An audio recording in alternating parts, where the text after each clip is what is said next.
आप सबको प्रभु यीशु मसीह के नाम से मेरा जय मसीह की। फ्रियो मैं परमेश्वर का धन्यवाद देता हूँ। परमेश्वर ने सुंदर समय दिया ताकि आज की सुबह हम परमेश्वर के जीवित वचन को सीख सके। इन बातों के लिए मैं परमेश्वर का धन्यवाद देता हूँ। आइए मेरे साथ में आज की सुबह एक वचन को पढ़ सकते हैं। जकरिया नबी की पुस्तक उसका 8 अध्याय उसका 16 पद।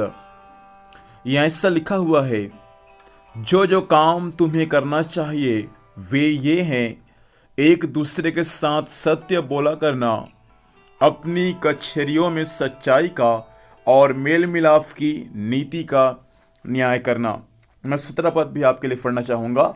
और अपने अपने मन में एक दूसरे की हानि की कल्पना न करना और झूठी शपथ से प्रीति न रखना, क्योंकि इन सब कामों से मैं घृणा करता हूँ। यहोवा परमेश्वर की यही वाणी है। परमेश्वर पिता इस वचन के माध्यम से हमें आशीष प्रदान करे। प्रियो, यहाँ पर से जकरिया नबी के द्वारा परमेश्वर का आत्मा बातचीत करता है और कहता है कि जो जो काम तुम्हें करना चाहिए वे ये हैं।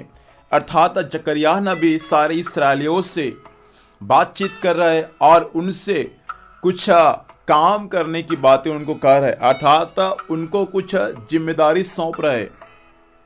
वे जिम्मेदारी क्या है? परमेश्वर पिता के वचन में लिखा हुआ है, हालेलुया, कि उनको सबसे पहले एक दूसरे के साथ सत्य बोलना है। पहला जिम्मेदारी जो जकरिया नबी उनको दे रहा है कि एक दूसरे के साथ उनको सच बोलना है, एक दूसरे के साथ उनको झूठ नहीं बोलना।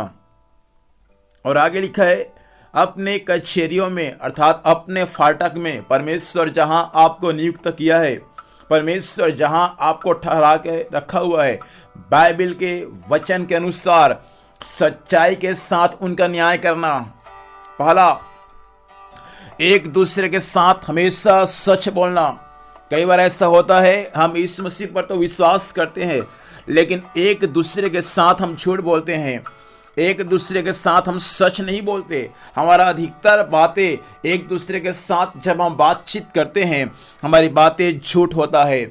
और कई बार ऐसा होता है, परमेश्वर जिस पद में हमको रखा हुआ है, जिस फाटक के अंदर परमेश्वर हमको रखा हुआ है, उस फाटक में हम कई बार सच्चाई के साथ न्याय नहीं करते, हम न्याय करने में पक्षपात करते हैं। बाइबल का परमेश्वर यह कहना चाहता है, जहां कहीं परमेश्वर ने आपको रखा हुआ है, जिस पद पर परमेश्वर ने आपको नियुक्त किया है, जिस फाटक पर परमेश्वर ने आपको रखा हुआ है, बाइबल के वचन के अनुसार जब भी न्याय करने का मौका आए, सुलेमान के समान परमेश्वर से बुद्धि मांगे और परमेश्वर की अगुवाई में सच्चाई के साथ हम न्याय करने वाला बन जाए। कई बार ऐसा होता है, हम न्याय करने में पक्षपात करते हैं और पक्षपात करना बाइबल के वचन के अनुसार पाप है। सुलेमान के पास में दो स्त्री आया अपना न्याय चुकाने के लिए। सुलेमान, परमेश्वर ने जो उसको बुद्धि दिया था, उसी बुद्धि के द्वारा क्या किया है? सुलेमान सच्चाई के साथ न्याय चुकाया है। प्रिय परमेश्वर के लोगों, परमेश्वर के भक्तों, परमेश्वर कहना चाहता है, परमेश्वर जहां कहीं हमको ठहराया है, हमेशा हम सच्चाई के साथ न्याय करने वाले हो जाए, ताकि उस न्याय में हमारा परमेश्वर हमारे संग होने पाए। कई बार ऐसा होता है, हम तो न्याय तो करते हैं, लेकिन उस न्याय में परमेश्वर हमारे संग नहीं रहता। हम अपने बुद्धि से, अपने ज्ञान से न्याय करते हैं। इसीलिए कई बार बाइबल के वचन के अनुसार न्याय सही रीति से न करना या झूठ रीति से करना बाइबल के वचन के अनुसार पाप है। यह बातें जकरिया नबी कहता है कि जो काम तुम्हें करना है, पहला, एक दूसरे के साथ सच बोलना, अपने कचहरी के अंदर में सच्चाई के साथ न्याय करना और मेल मिलाप का, नीति का न्याय करना, और कभी अपने मन में दूसरों के हानि के लिए भी कल्पना न करना। परमेश्वर चाहता है प्रियो, आज की सुबह के समय हमारा जीवन ऐसा हो जाए, हम हमेशा सच बोलने वाले हो जाए, हम अपने कचहरी में सच्चाई के साथ न्याय करने वाला बन जाए।